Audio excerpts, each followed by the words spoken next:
मैं आज खास आपको बुलाया था क्योंकि जितने भी टिकट के एस्पिरेंट्स हैं, यानी जो टिकट चाहते हैं, मैं चाहता था कि आप सब आए। मैं सिर्फ आपसे मुख्तसर 2-3 बातें करना चाहता था।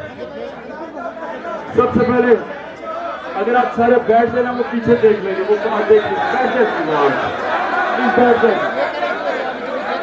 बैठ जाए। जिनके घुटने कमजोर हैं वो पीछे जाके खड़े हो सकते हैं।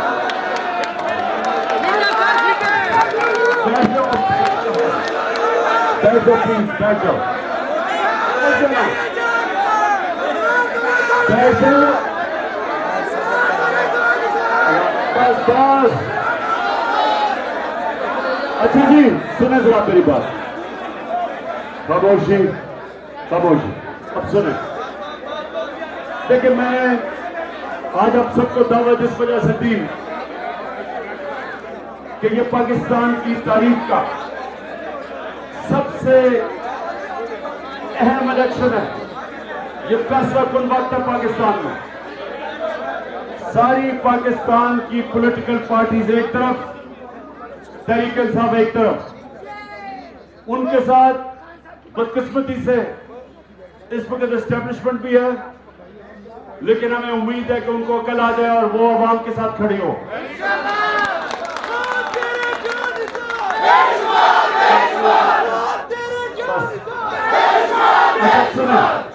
सुने, देखिए, मैं आपको सबसे पहले एक बात कहना चाहता हूं कि मैं ये चाहता हूं कि जो भी मेरी तहरीक इंसाफ के टिकट के लिए जो भी ख्वाहिश रखते हैं, मैं सिर्फ आपकी थोड़ी सी सोच बदलना चाहता हूं।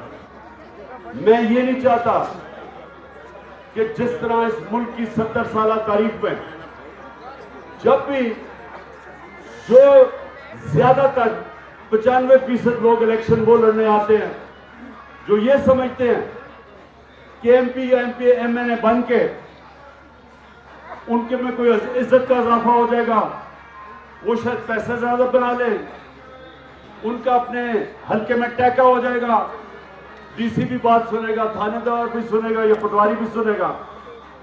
यानी छोटी छोटी ख्वाहिशें हैं, बड़ी सोच नहीं है।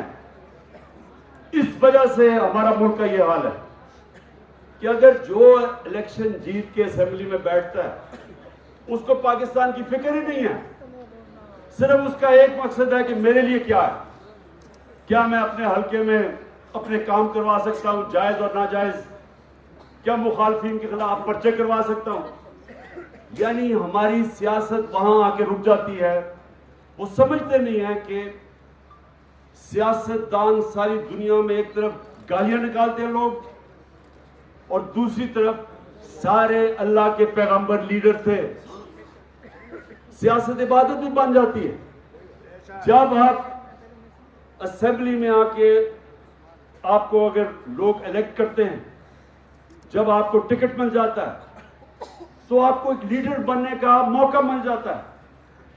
आप फिर जाके अपने हल्के के लोगों को साथ मिला के, उनके काम करके, उनकी दुआएं लेके आपको मौका मिलता है ऊपर जाने का। लेकिन अगर आपका मकसद सिर्फ ये है, ये जो सारे बैठे हुए हैं जिनको गालियां पड़ती हैं, जो इलेक्शन से भाग रहे हैं, उनका सिर्फ मकसद ये है कि मैं इक़्तिदार में आके अपने लिए जात के लिए क्या कर सकता हूं। पैसा चोरी करके मुल्क से बाहर को बड़े बड़े मालात खरीद लिए, लोगों से झूठ बोला, अवाम में आते हुए डरते हैं, इलेक्शन से वो भाग रहे हैं। चाहते हैं किसी तरह एस्टेब्लिशमेंट मिलके इलेक्शन में एक बददियानतदार इलेक्शन कमीशन को साथ मिला के इलेक्शन जीत जाएं ताकि फिर से लूटमार करें। लोग इनको बुरा भला कहते हैं, गालियां मिलती हैं, बदवाएं लोग देते हैं। इतने पैसा इकट्ठा करके लंदन में भी सारा वक्त नीचे लोग गालियां निकाल रहे होते हैं। जिल्लत अल्लाह की तरफ से आती है। ये जिल्लत चाहे जितना मर्जी पैसा खर्च करे किसी को बुरा भला कहने के लिए, कोई इंसान दूसरे इंसान को जलील नहीं कर सकता। ये अल्लाह की तरफ से जिल्लत आती है। इंसान अपने अमाल की वजह से जलील होता है। जितनी इन्होंने किरदार कुशी की है मेरे ऊपर, इस मुल्क की तारीख में शायद ही किसी के ऊपर ये किया हो, उसके ऊपर किताब लिखवा दी हो पैसे दे के, गंद उछाला हो, हर रोज कोई नया। वो शुक्र है अब अल्लाह हक है ना आपके सामने होगा कि इमरान खान को घड़ी घड़ी घड़ी कह के वो पता चला घड़ी किधर गई है, चोरी किधर हुआ, गाड़ियां चोरी हो गई।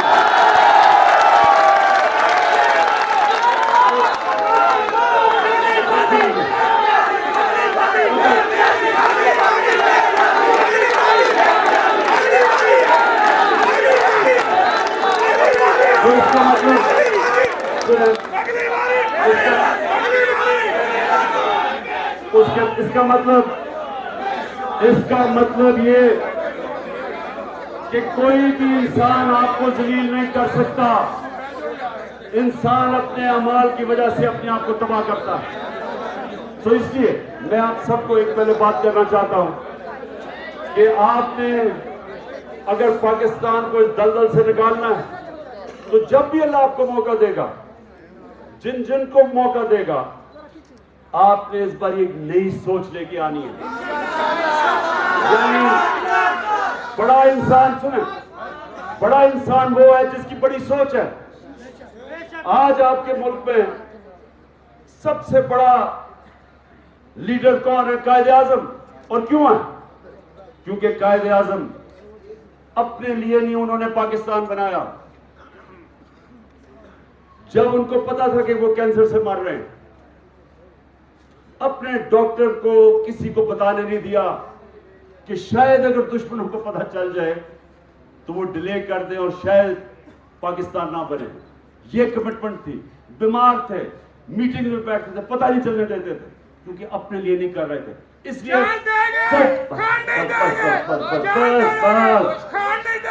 जब तक, और इंशाल्लाह हमेशा हमारा मुल्क रहेगा, लोग हमेशा कायदे आजम को दुआएं देंगे, उसका लीडर मानेंगे उसे, क्योंकि उसने अपनी जात के लिए पाकिस्तान नहीं बनाया था, पावर के लिए नहीं बनाया था। गांधी और नेहरू ने उसको हिंदुस्तान की वजारत उस्मा की ऑफर कर दी थी। ये समझे, जिस तरह हमारे नबी सल्लल्लाहु अलैहि वसल्लम को उन्होंने कहा चांद, जब उन्होंने कहा ना कि हम सब कुछ देना चाहते हैं, उन्होंने कहा चांद एक हाथ में और सूरज एक हाथ में, तब भी मैं नहीं अपने मौकफ से पीछे हटूंगा।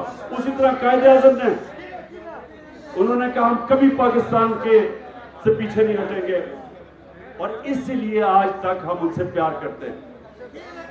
नेल्सन मंडेला 27 साल जेल में रह के सब मुखालफिन को माफ कर दिया, क्योंकि वो अपनी जात के लिए नहीं था, साउथ अफ्रीका में आजादी के लिए खड़ा था। जब तक साउथ अफ्रीका रहेगा, मंडेला को लोग प्यार करेंगे। और इमरान खान को भी।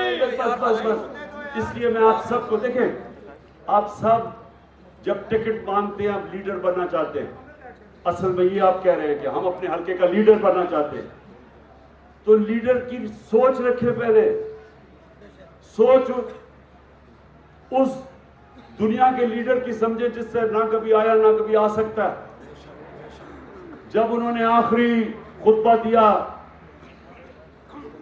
तो ये जरा सुने, आखिर में उन्होंने जब खुतबा खत्म किया तो उन्होंने, लाख लोग खड़े थे, उन्होंने पूछा कि अल्लाह के सामने गवाही दो कि मैंने पूरी ईमानदारी से अपना पैगाम तुम्हें पहुंचाया। तो जैसे जैसे आवाज पीछे, क्योंकि पहला रो, फिर 10 रो, फिर आगे पीछे, आहिस्ता, तब तो लाउड स्पीकर नहीं थे, आहिस्ता आहिस्ता जब आवाज पीछे गई तो एक पूरा शोर उठना शुरू हुआ। सारे लोगों ने कहा, हाँ नबी सल्लल्लाहु अलैहि वसल्लम, दयानतदारी से आपने अल्लाह का पैगाम दिया, हम गवाही देते हैं। और उसके बाद सारा मजमा रोना शुरू हो गया। क्यों? क्योंकि सबको पता था कि वो अपनी ताकत की तो अरूज पे थे, लेकिन उनका जो आखिरी खुतबा था, उन्होंने कहा मैंने अपना दीन मुकम्मल कर दिया। और सारों को ये एकदम आया कि ये तो सिर्फ एक अल्लाह का पैगाम देने आए थे, जात के लिए नहीं आए थे। रोना शुरू कर दिया कि शायद आप दुनिया से चले जाएंगे। इसलिए मुसलमान उनके लिए मरने के लिए तैयार है। ये प्यार है उनका। और वो अल्लाह हमें हुक्म करता है कि उनकी सुन्नत पे चलो, और उनकी सुन्नत ये है जो उनके बड़े बड़े आशिक नबी दासत हजरत दाता साहब, मियां मीर, बुल्ले शाह, बाबा फरीद, ये सारे आशिक रसूल थे। आज इनके उर्स के ऊपर लाखों लोग क्यों जाते हैं? क्योंकि वो भी इंसानियत के लिए आए थे, तो जात के लिए नहीं आए थे। तो जो सियासतदान है, जब वो इंसानियत की खिदमत करता है, वो इबादत में चली जाती है। जब वो जात के ऊपर आता है, वो नवाज शरीफ वज़ीरदारी बन जाता है, लोग गालियां निकालते हैं, देते हैं।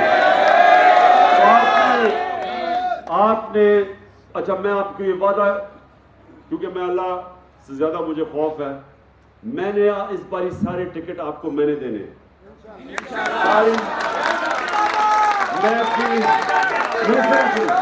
मैं अपनी पूरी कोशिश करूंगा। इंसान से गलतियां होती है, लेकिन मैं पूरी कोशिश करूंगा कि मेरिट के ऊपर और मैं जो समझता हूं उनको मैं टिकट दूंगा।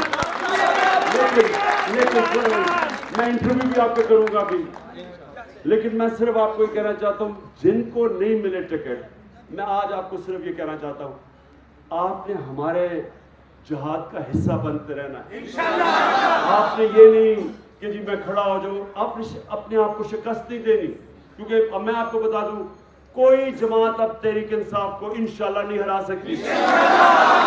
सिर्फ मुझे डर तहरीक इंसाफ का तहरीक इंसाफ से, वो शायद आपने, और मेरा ये वादा है कि आप सबको हम अपने साथ रखेंगे। मैंने कमिटीज बना दी हैं, जो पूरी, जैसे ही टिकट, मैंने सुना जरा मेरी बात, एजाज चौधरी पंजाब में, उधर ऑन पपी, और फिर ब्रिगेडियर मुसद्दिक को मैं लेके आया हूं। मकसद इन कमिटीज का ये होगा कि वो सारे जिनको टिकट नहीं मिलेंगे, पहले से तय कर देंगे कि हम आपको और किधर किधर एडजस्ट करेंगे। हजारों महकमे होते हैं, यानी सारे, आप अंदाजा नहीं लगा सकते कितने हजार हमारे पास महकमे होते हैं, जिधर हम पहले से आपको तैयार करेंगे, हम उनको एडजस्ट करेंगे उधर। और इंशाल्लाह मैं केपी का उधर भी मैं पूरी टीम बना रहा हूँ, आजम स्वाति की, अली मोहम्मद की, और मुराद सईद की। उनका भी काम होगा लोगों को एडजस्ट करना। पहले से ही, इलेक्शन से पहले से हम आप सबको एडजस्ट करेंगे। बल्दियात इलेक्शन में नहीं, महकमे बहुत है, महकमों में आपको डालेंगे। मैं सिर्फ आपको भी कहना चाहता हूँ, आप सब ने हमारी टीम का हिस्सा बन के रहना। ये जहाज है और सब इंशाल्लाह लड़ेंगे।